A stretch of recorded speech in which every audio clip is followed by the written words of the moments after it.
All right. Safe victory by Virtue Collapse. But now the TVA aren't in it anymore, I don't even care. But we got pretty excited when we saw the setup there, because that was a really good Tinkerslayer team from Initiative. It was. I don't understand how they could do so badly with it. It's almost like the Balgorns didn't have an MWD on. Because they didn't even move. They didn't even try to go and put gap pressure on that Etana. Yeah, and I wonder about the bomb deployment. I think those were void bombs we determined. That's something we saw used in the SCL by Hydra. Actually used them against Pandemic Legion to defeat a Tinker. Alpha's the cap on the logistics ship, allows them to plow right through it. But they deployed the void bombs right off the bat before any damage is really being applied to anyone. And to me, you hold back on those a few minutes, wait till the pressure is applied, and then you volley right through the Etana. Yeah, I mean, if they had charged the Balgorns in, threw a bunch of newts on the Etana, some on the Vulture, maybe a couple on the Rattlesnakes, waited for the void bombs until the Vultures and Rattlesnakes were in one place and hit on that instead of trying to hit the Etana, those void bombs would have not completely removed the cap from the Vulture, knocked it out of the cap chain, and turned off all of its links. And they would have been able to just destroy things really, really well. They would have lost their Guardian, though, because obviously Virtue Collapse went there for the Guardian right away. But yeah, I just feel like the trade for a Guardian versus a Tinker's Etana would have been even just for the ISK value, but also at that point you have a good shot at running down the Tinker before it kills the rest of your fleet, and just the execution was just not there. Yeah. Shame. Absolutely a shame, but Verge of Collapse, I mean, good enough to be where they are, so. Absolutely. Well, now I'm wondering if it's like maybe their secret is they can only do well when they're the underdog. Yes. Once everyone's like, I'm not too impressed with them, then they do really well. Yeah. If everyone's talking about how great they are, then they fail. Yeah.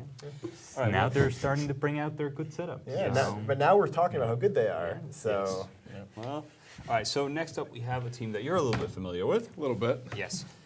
Are they going to start bringing out their super secret? I can tell you we practiced with them just a little bit this week to bring them into some of the more of the newer comps in the meta. They were kind of, I think, struggling a little last weekend with some new comps, and I think they're gonna have some new tricks to bring out of the bag here. So Rokapel, we'll see what kind of surprising stuff they might be able to pull out against Agony.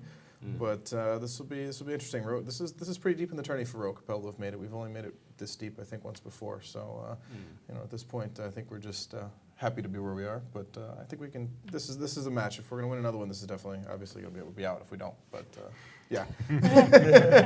But I do win any more matches. This will be. Well, I was saying compared to who else we're going to fight later on in the tournament, I think Agony is our best match because I believe the winners of this one go on to fight. Is it Hydra PL? The losers of Hydra PL. They'll go to fight another. So is there another match before that? Match within the losers bracket. Okay. First. Yeah. So, but it's a very tough road even coming out of this match. So, both of these guys, underdog teams, I think, in the tournament. We did talk before about how well Agony is doing. So.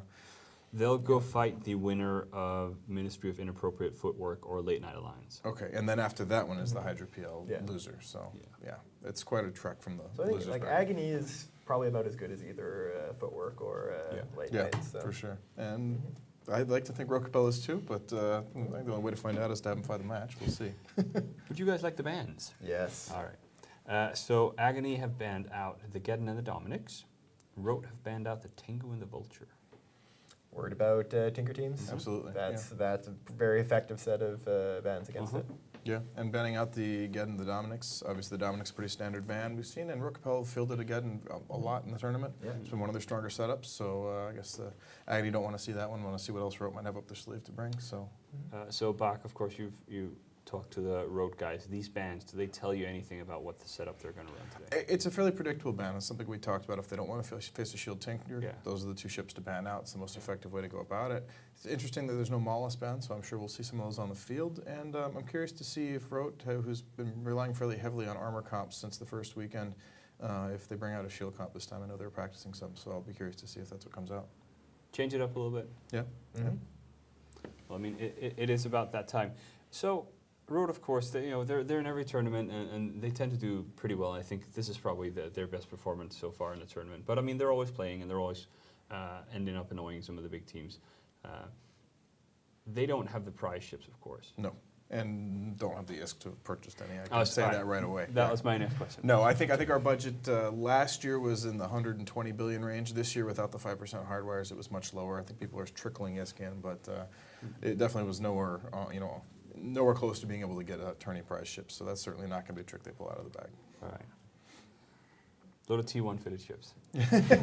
No, I don't know what the fit on the flagship is. But it's fairly expensive, but after Civilian that, yeah. Gatling gun. Right, exactly. Yeah.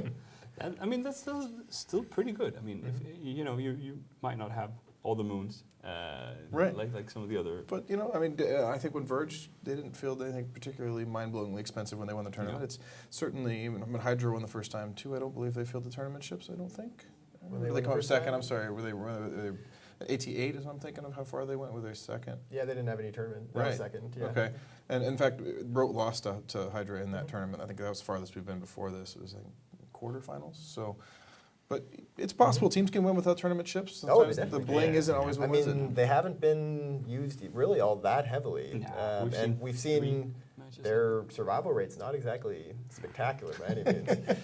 All right. Well, we are ready with the match now. Bach, who do you think is going to win?